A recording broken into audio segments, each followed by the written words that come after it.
Welcome back inside our New York studios. The fourth Saturday of this college football season did not lack star power. But the question is, which star shined the brightest? Kevin, give us a Week 4 star who left you seeing stars. I'm going to go with Fernando Mendoza. Indiana Hoosiers. Yes, this recent installment of the Indiana Hoosiers, Curt Cignetti says, Google me, you'll find out who I am. But Fernando Mendoza in a one-sided victory, just an absolute beatdown. He was the best player on the field. 21 of 23, 267 yards, and 5 touchdowns. Count them, 5 touchdowns. He was money today. They had 312 yards on the ground today. And get this, 11.6 yards per pass for Mendoza. That's what I call forcing the ball downfield, Cardale. You know what? What not to like about Mendoza? 14 touchdowns on the season, 10 in the last 2 games, and no interceptions. When you can go into a game, not just any game, a top 10 matchup versus a top 10 opponent at home and have more touchdown passes than incompletions, I think you're doing something right. So I agree with that start of the week. He's living right. 77% for the season, nearly 1,000 yards already, 15 touchdowns, no picks. He's got some Cardale Jones. Oh, no. A lot better than that. He's a lot better than that. Come on, man. Cardale, your top performer here in Saturday, number 4 of the season. Well, we're going to head out west a little bit to Oregon. Dante Moore. Another quarterback who's been doing a lot of great things his last couple of weeks as he's taken over his starting role for Oregon. Over 300 passing yards today in a rivalry that's a little watered down to this day and age, but still, when you can throw 4 touchdowns, no interceptions, and put some yards up rushing, you're due for star of the week. So Dante Moore, we'll see you next week in Happy Valley. Oh, and we might have time to chat about that. What do you think of Dante Moore, Kevin? Look, this team is built right from top to bottom, and I think Dante Moore puts the icing on the cake. We talk about what Dan Lanning has been able to accomplish in terms of building this team. He's got another great signal caller.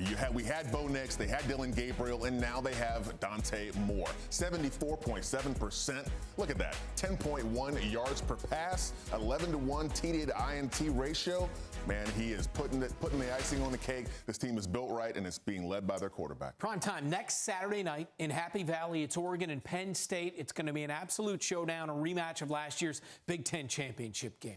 2 great quarterbacks coming to the season with a lot of hype. But I think this is going to be a tale of defense. Both teams averaging, one team is averaging over 50 points, another team is averaging over 40 points, but neither have been tested the way they're going to test each other here a week from today. Yeah, defensively, I'm just wondering if the Oregon defense is as good as advertised, because you got a 2-headed monster at the running back position, Nicholas Singleton and Katron Allen coming your way soon. So that's going to be a heck of a showdown, early season treat for us. All right, guys, if you don't mind, I'm going to call my own number for my top performer. It's John Mateer, the Oklahoma Sooners, as the Sooners beat 22nd ranked Auburn 24-17. Mateer and company have already beaten 2 ranked teams, and he has brought that swagger back to Norman, Oklahoma. In this particular performance, he went 24-36 for 271 and a touchdown through the air. Also ran for a score. John Mateer is now completing 68% of his passes for 944 yards through 4 games. John Mateer is my top performer of the night. What do you think of him, Carter? You know what? Don't sell him short. He did not just have a rushing touchdown. He had the game-winning rushing touchdown as he led the Sooners down on the game-winning drive to take the lead. Mateer puts this team in a situation where they are going to be legit contenders to come out the SEC, or at least compete for the SEC championship game. And we know in this day and age, just getting to the conference championship games, you might as well automatic bid and punch in your ticket for the college football playoffs. Yeah, it's way too early, like you said, to actually crown them. But, man, what they're putting on film suggests that they're going to be in the conversation come championship time. But to me, this defense that's backing up John Mateer, to me, is the best part about this. 9 sacks on the day. They're getting after everyone. They've yet to allow 300 yards of total offense to opposing offense. To me, that is a complete team because, man, the quarterback is a dude. You said Baker Mayfield comparison? Baker Mayfield comparison, that swag, and not just the swag on the field, but off the field as well. But it's 2 teams, I think, right now in college football have 2 ranked wins at South Florida and John Mateer and the Sooners. You got it. Is he the early Heisman favorite? Is that fair? For sure.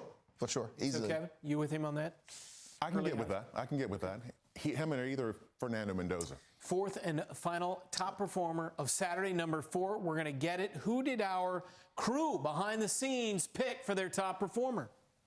The crew picks Dylan Riley. Show him some love, boys.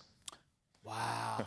He played on CBS like Sports Network, and he showed out in a huge way for Boise State. Shades of Ashton Genty in his game against Air Force in the victory. Well, the yards and the touchdowns, but the play a little different. Ashton Genty was bona fide a killer after contact. Well, you can't even get a hand on Riley in this situation. 5 touchdowns, getting it done in the ground, on the ground, and through the air as well. The 75-yard screen touchdown to the house. I can see why he's a star of the game. Yeah, Boise State, RBU. Is that what we're saying? They've been developing the last couple of years. Look, when you have someone that comes on the field and actually makes you forget a little bit about Ashton Genty, how good he was a couple of years for the last, I don't know how many seasons for the Boise State Broncos. Man, he's putting down work, and he gives all the credit to his offensive line. But man, I tell you, like you said, he's elusive in the hole, tough between the tackles, harder to get down than you might think. He's not a huge guy, but man, he's just getting it done. And he has that breakaway speed to hit the home run. They've had a couple of good wins in recent weeks after getting housed in the opener by South Florida. 48-37 was the final damage as they beat Air Force again here on CBS Sports Network. Dylan Riley, 19 carries, 171 and 4 touchdowns. As a team, they ran for 282. So my question is, and we carry a ton of Mountain West here on the network, is Boise State still that bell cow, still the team to beat in the Mountain West Conference? It seems that way. I mean, look, this is way too early to anoint anyone a conference heir apparent because there's so many conference games coming up and a lot has to happen. The quality of your depth is tested. The team has to be healthy, and you have to weather the storm of people looking at your film and seeing what you did and adjusting to it. But right now, this team looks to be built right and built for that long-term success that could lead them to a championship. Yeah, we'll see. I think we're going to see another rematch between UNLV and Boise for who's going to run the Mountain West. UNLV went all the way across the country to Miami, Ohio, came back and overcame a 14-point fourth-quarter deficit to come out there and beat a really good Miami, Ohio team as they get ready for conference play. So I think we're on a roll for another rematch of conference championships between those two teams. One final thing. I think the hugest surprise the entire day was the way Indiana not just beat Illinois, a top 10 team, they destroyed them. Yes. And we talked about that man, Fernando Mendoza. But all 3 phases, offense, defense, special teams. This was a playoff team last year. Curt Cignetti took the job and said, read about me on Google. Google me. Google me. Google me. And you know what? He and his guys went out and did it last year. Are they even better this year? Like, is Indiana a national title contender? Is that crazy? Well, I think it's too early to say that right now, but the whooping they just put on Illinois, I wouldn't be shocked to see Illinois go from number 9 in the country to dropping out of the top 20.